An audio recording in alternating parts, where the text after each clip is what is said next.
नमस्कार, मैं राकेश मोहन सिंह और आप देख रहे हैं नेक्स्ट 9 न्यूज़ पॉलिटिकल बाइट। दोस्तों, लोकसभा चुनाव 2024 से पहले आप सोच रही थी कि कुछ भी करके हम दहाई का आंकड़ा पा जाएं या दहाई के आंकड़े तक इस आगामी लोकसभा चुनाव में हम पहुंच जाएं। लेकिन आम आदमी पार्टी का हाल ऐसा है कि ना माया ही मिल पा रही है और ना ही राम ही मिल पा रहे हैं। और इसके लिए कोई और दोषी नहीं है, इसके लिए स्वयं लोग आम आदमी पार्टी ही दोषी है कथित तौर पर, जैसा दूसरे दल आरोप लगा रहे हैं। आम आदमी पार्टी ने जो बोया वही वो काट भी रहे हैं। लोकसभा 2024 से पहले आम आदमी पार्टी को झटके पर झटके लगते जा रहे हैं। जो आप कहती थी कि जी हम देश के सबसे ईमानदार लोग हैं, लेकिन भ्रष्टाचार की ऐसी पटकथा लिखी गई आपके द्वारा कि जिसने सुनी वो हैरान रह गया कि राजनीति को बदलने के नाम पर आए लोग ऐसा भी भ्रष्टाचार कर सकते हैं क्या? किसी ने सोचा भी नहीं था भाई। लेकिन कहते हैं ना कि कई बार राजनीति में आने के बाद राजनीति में रहने का उद्देश्य बदल जाता है। आप आते किसी और काज से है, करने कोई और काज लग जाते। तो कई बार ऐसा होता है राजनीतिक चकाचौंध से प्रभावित होकर कि अगर वो ऐसा कर सकते हैं तो हम लोग भी क्यों पीछे रहे। ऐसा कई दफा होता है। केजरीवाल की सरकार पर अभी तक कथित तौर पर जमीन, जंगल, दवा और दारू में भ्रष्टाचार करने का आरोप लग चुका है। लेकिन अब जो नया भ्रष्टाचार का आरोप लगा है, अगर वह साबित हो जाता है तो आपकी सरकार को मुंह छुपाने की भी जगह नहीं मिलेगी।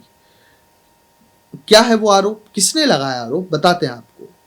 दिल्ली में कथित तौर से क्लासरूम घोटाले की बात काफी दिनों से कही जा रही है, लेकिन अब भारतीय जनता पार्टी के सांसद मनोज तिवारी ने दावा किया है कि इस मामले में लोकायुक्त ने आम आदमी पार्टी के नेता मनीष सिसोदिया और सत्येंद्र जैन को नोटिस भेजा है।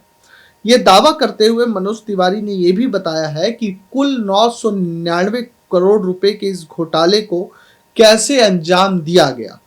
इसके साथ ही भाजपा सांसद ने आप के मुखिया और दिल्ली के मुख्यमंत्री अरविंद केजरीवाल को भी घेरा है।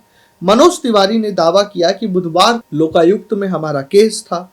साल 2016 में मैंने और हरीश खुराना ने एक केस दायर किया था कि दिल्ली में क्लासरूम घोटाला हुआ है।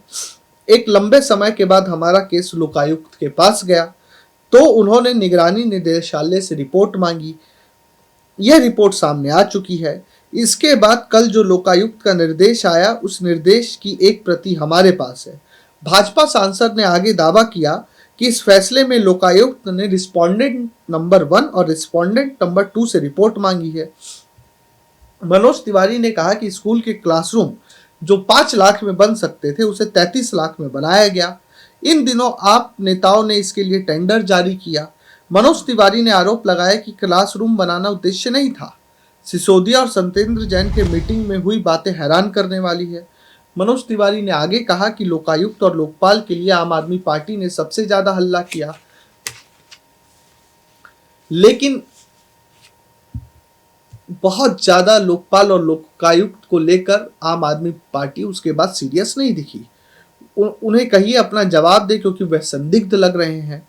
मनोज तिवारी ने दावा किया कि लोकायुक्त ने अपने फैसले में लिखा कि अगर उत्तरदायी जेल में बंद है तो उन्हें संबंधित जेल डीजी के जरिए नोटिस भेजा जाए।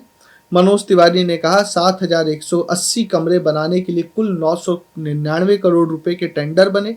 तब उन्होंने इस 999 करोड़ रुपए के टेंडर को 16 टुकड़ों में बांटा। आगे मनोज तिवारी ने दावा किया कि जब इन दोनों नेताओं ने 999 करोड़ के टेंडर को 16 टुकड़ों में बांटा तो उनके नीचे के अधिकारियों ने इसे 65 टुकड़ों में बांटा।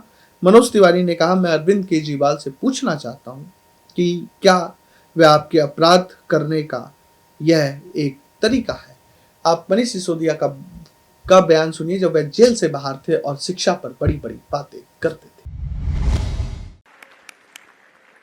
माननीय मुख्यमंत्री जी, हमारे शिक्षा विभाग के सभी अधिकारीगण, हमारे अध्यापक, प्रिंसिपल्स, प्यारे बच्चे, आज एजुकेशन को लेकर एक और बहुत बड़ा कदम उठाया जा रहा है। मुख्यमंत्री जी हमेशा इसको कहते हैं कि हमें शिक्षा को जन आंदोलन बनाना है, और आज से दिल्ली के स्कूलों से इसकी शुरुआत हो रही है और अब ये देश भर में चलेगा कि शिक्षा जन आंदोलन बनेगी। पिछले 5-6 साल में 7 साल में दिल्ली के एजुकेशन में बहुत कुछ हुआ है और उसमें अच्छी बिल्डिंग्स बन गई, रिजल्ट शानदार आने लगे। हमारे टीचर्स का लेवल ऑफ कॉन्फिडेंस बच्चों से कुछ करा लेने के लिए इतना बढ़ गया है कि अब 100% रिजल्ट आने लगा, इससे ज़्यादा क्या लोगे। हमारे बच्चे IIT जाने लगे, हमारे बच्चे नीट क्लियर करने लगे। यहाँ हमारे वाइस चांसलर बैठे हैं, मैं इनसे अक्सर पूछता रहता हूँ कि आपको दिल्ली के गवर्नमेंट स्कूल से आने वाले बच्चों में कुछ अंतर दिखाई दे रहा है? और they are the evidence, they are the witness, जो हमेशा हमें आके बताते हैं कि बच्चों के सोचने समझने का, करने का स्तर, उनके टैलेंट का स्तर बहुत शानदार बन गया है। तो पेरेंट्स बहुत अच्छा कर रहे हैं, टीचर्स बहुत शानदार कर रहे हैं, प्रिंसिपल्स बहुत शानदार कर रहे हैं, एजुकेशन डिपार्टमेंट बहुत शानदार कर रहा है, सरकार बहुत शानदार कर रही है, मुख्यमंत्री जी बहुत शानदार तरीके से सरकार चला रहे हैं। लेकिन एक चीज मिसिंग है, बहुत क्रिटिकल चीज मिसिंग है। वो है कि 9वीं 10वीं 11वीं का बच्चा जिसके साथ टीचर बहुत मेहनत करके ये इंश्योर कर दे रहे हैं कि वो 100 आउट ऑफ 100 लाने लायक हो जाए, वो 98 आउट ऑफ 100 लाने लायक हो जाए, उस बच्चे के, जैसा भी ऊपर बैठे हुए बच्चों ने कहा था, एक 9th 10th 11th 12th की जो एज होती है वो बहुत क्रिटिकल डिसीजन मेकिंग की एज होती है। उस वक्त उसकी कोई हैंड होल्डिंग कर ले बिना उसको जज किए, बिना उसके ऊपर अपने ड्रीम्स को इंपोज किए हुए, उसके लिए कोई रिसर्च कर सके, उसके लिए कोई कह सके कि चिंता मत करो, पुलिस में जाना चाहते हो ना, मैं अखबार पे नजर रखूंगा, जब भी पुलिस की भर्ती निकलेगी मैं आपको बताऊंगा पुलिस की भर्ती कैसे होती है। पुलिस में जाना चाहते हो तो मैं गूगल पे सर्च करके दूंगा कि पुलिस में कैसे जाया जा सकता है। कोई एक आदमी मिल जाए उसको, भाई के रूप में, बड़े बहन के रूप में। माता पिता की एज इतनी ज्यादा हो जाती है कि माता पिता ने अगर ये कह दिया यार हमारे यहाँ से तो देखो पुलिस में, जैसे वो बता रहे हैं पलाश, अगर वो, मुझे नहीं पता, मतलब घर का माहौल निश्चित रूप से संस्कार और बहुत सारी चीज़ों से मिला है उनको, लेकिन फिर भी एक टिपिकल भारतीय परिवार में अगर डॉक्टर्स, 14 पीढ़ी के डॉक्टर परिवार में कोई बच्चा 14वीं पीढ़ी में आके कह दे तो मुझे तो गाना गाना है, वो कहेंगे हमारा तो पूरा खानदान पीढ़ी की पीढ़ी, पीढ़ी की पीढ़ी, पीढ़ी की 14 पीढ़ियाँ, हमारे यहाँ हिंदी में कहते हैं 7 पुश्तें, 14 पुश्तों से अगले की पीढ़ी में डॉक्टर्स बनते आ रहे हैं। वहाँ से निकल के आगे डॉक्टर, एक इतना शानदार रॉकस्टार निकल के आ गया। तो कहीं एक मेंटोर की जरूरत होती है 9वीं 10वीं 11वीं 12वीं में, जो कहे चिंता मत करो, मैं हूं ना, मैं तुम्हारे साथ खड़ा हूं। जिस वक्त पेरेंट कह रहे हो कि यार इतने बड़े कॉलेज में पढ़ना चाहते हो, फीस कहां से आएगी, चलो पास भी कर लोगे तो। जिस वक्त पेरेंट्स या टीचर्स कह रहे हो भाई कैसे करोगे, NSD में थिएटर में जाना है, कैसे होगा, नहीं हो पाएगा, कैरियर कैसे बनेगा। जिस वक्त कह रहे हो कि नहीं बेटी गूगल में जाओगी, इसमें सोशल मीडिया में जाओगी तो कैसे करोगी, उस वक्त कोई आदमी खड़ा होकर कहे 2 3 4 साल 5 साल बड़े उम्र, 6 साल उम्र बड़ा, कि चिंता मत करो मैं रिसर्च करूंगा आपके लिए, मैं आपके लिए फेलोशिप का भी बात करूंगा कि फेलोशिप कहां से मिलती है, टैलेंट तुम्हारा, रिसर्च मेरी, आइडियाज मेरे, मदद मेरी, टैलेंट तुम्हारा, मेहनत तुम्हारी। ये कहने के लिए कोई मिल जाए, इसके लिए हमने ये प्रोग्राम लॉन्च किया है, देश के मेंटोर्स। इसका आइडिया मुझे माननीय मुख्यमंत्री जी के, जो लगातार उनकी तरफ से विजन डायरेक्शन मिलता रहता है, उसी से आया। उन्होंने कहा कि ये जो जितने पढ़े लिखे लड़के लड़कियां अब स्कूलों से निकलते जा रहे हैं, पिछले 5-6 साल से इतने बच्चे निकले हैं शानदार टैलेंट ले लेके, बोले ये देश के लिए, हमेशा जब भी CM सर यूथ को एड्रेस करते हैं बोले देश के लिए कुछ करना है।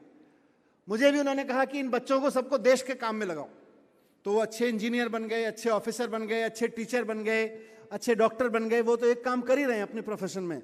लेकिन इससे बड़ा देश के युवाओं को देश के निर्माण के काम में लगाने का काम नहीं हो सकता कि आपसे अगली पीढ़ी जो आ रही है उनको पढ़ाने का शानदार काम टीचर्स कर रहे हैं, उनको पालने का, उनको बड़ा करने का, उनकी ग्रोथ का बहुत शानदार काम पेरेंट्स कर रहे हैं।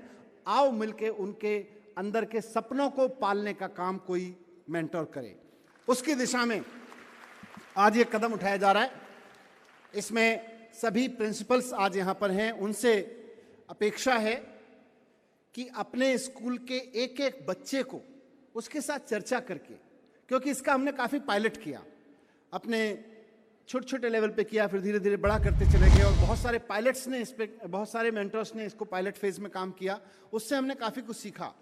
प्रिंसिपल और टीचर्स की तरफ से एक मैसेज बच्चे को जाना ज़रूरी है कि भाई ये जो मेंटरशिप सरकार का प्रोग्राम है, इसमें ये लोग जो यूथ जुड़ेगा ये आपको बहुत मदद करने वाला है।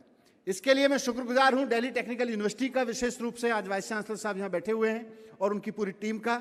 उन्होंने इसके लिए टेक्निकली इतना संभव बनाया है कि हमारे कम से कम 7-8 लाख बच्चों को, अगर एक मेंटर, हमारे जो स्टेज पे मेंटर हैं वो सब वीआईपी मेंटर्स हैं, एक बच्चे को तो कम से कम आप लोग मेंटर कर ही रहे हैं, लेकिन 5-5 बच्चों को भी मेंटर करने वाले लोग तैयार हैं।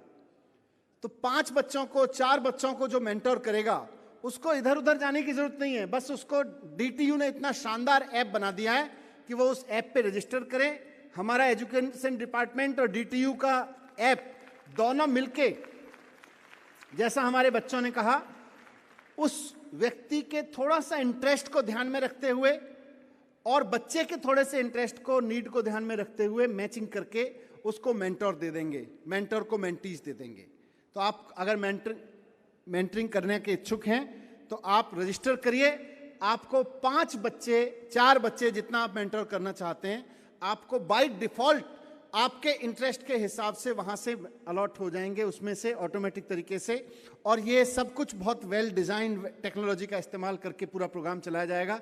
तो एक प्रिंसिपल, एक टीचर से रिक्वेस्ट है, ये इसलिए जरूरी है क्योंकि जब हम पायलट फेज कर रहे थे तो कुछ बच्चों को मेंटर्स ने इनिशियली फोन किया।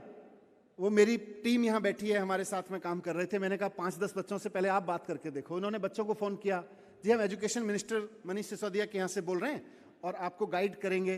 बच्चे बोले जी ठीक है, काम तो बढ़िया कर रहे हो आप, 2-3 कॉल के बाद सारा कुछ ठीक कर रहे हो, मेंटरिंग की हमें जरूरत भी है, पर हम ना एक बार अपनी मैम से पूछ लेते हैं आप कौन हो,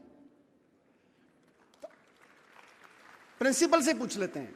तो आप अगर उस तरफ इसको लेके चलेंगे, आपके एक बच्चे के जीवन में जो छोटी सी क्रिटिकल कमी रह गई है, जहां वो क्रिटिकल डिसीजन लेना चाहता है, चाहती है, उसको मेंटर करने वाला एक व्यक्ति मिल जाएगा। और आज मैं इस मंच से आह्वान भी करना चाहता हूं देश के युवाओं को, वो चाहे देश में रहते हो या विदेश में। इस देश ने आपको बहुत कुछ दिया है, आप भी बहुत कुछ दे रहे हैं अपनी सेवाओं से, लेकिन इस देश की अगली पीढ़ी आपसे आपके 10-15 मिनट मांग रही है। हम ये नहीं कह रहे कि अपनी नौकरी छोड़ के एक बच्चे को पालना शुरू कर दीजिए, उसको इतना पढ़ाना शुरू कर दीजिए, उसके कैरियर में उसको फाइनेंशियली मदद करना शुरू कर दीजिए, हम कुछ नहीं कह रहे। हम कह रहे हैं अपनी नॉलेज का, अपनी अंडरस्टैंडिंग का, एक स्कूल में पढ़ने वाले बच्चे को अपना छोटा भाई बहन मानते हुए उसको फोन पे गाइड करने के लिए अपनी स्वीकृति दीजिए। आपको भी लगेगा जिंदगी में कुछ कंक्रीट किया है और देश की जो बुनियाद है वो और से और मजबूत होती चली जाएगी। तो मैं सभी को बहुत बहुत बधाई देता हूं, सभी टीचर्स को, सभी बच्चों को इस शानदार शुरुआत के लिए, और माननीय मुख्यमंत्री जी को मैं धन्यवाद करता हूं कि उन्होंने इसमें पूरा गाइडेंस दिया है कि किस तरह से हम एजुकेशन को एक जन आंदोलन बना के एक बच्चे के भविष्य को अच्छा बना सकते हैं। आखिर में एक ही चीज कहूंगा कि जब भी हम माननीय मुख्यमंत्री जी से कुछ डिस्कस करते हैं कि हम अपने एक बच्चे के लिए ऐसा कर रहे हैं, तो उनका सवाल होता है एक के लिए तो कर रहे हो ठीक है, लेकिन हर एक के लिए क्या कर रहे हो? उनका सीमा एक तक नहीं है। हम कहते हैं एक बच्चा नासा में चला गया, बोले हर एक कहां गया ये देखिए। हम कहते हैं एक बच्चा इस स्कूल से आईआईटी चला गया, वो बोले उस स्कूल का हर एक बच्चा कहां गया ये देखिए। हम कहते हैं एक बच्चा इतना शानदार बन गया, वैज्ञानिक बन गया जाके, या उसमें डॉक्टर बन गया, एक स्कूल का बच्चा नीट क्रॉस कर गया, बोले नहीं एक कर गया ठीक है, लेकिन हर एक क्या कर गया ये बताइए। तो उनका फोकस हर एक पे रहता है। और इस देश के मेंटर प्रोग्राम से हम दिल्ली के स्कूलों में पढ़ने वाले हर एक बच्चे को शानदार एजुकेशन, शानदार कैरियर और शानदार सपने देने की बुनियाद रख सकते हैं। बहुत बहुत धन्यवाद इस प्रोग्राम के लिए, बहुत बहुत बधाई। मिलकर इसको सक्सेसफुल बनाएंगे। Thank you very much. तो सुना आप लोगों ने, आप लोगों को क्या लगता है कि वाकई मनीष सिसोदिया ने 999 करोड़ रुपए का क्लासरूम घोटाला किया है? अगर लगता है तो हमें जरूर लिख भेजें। देश और दुनिया की तमाम खबरों के लिए देखते रहिए नेक्स्ट 9 न्यूज़ पॉलिटिकल बाइट। धन्यवाद।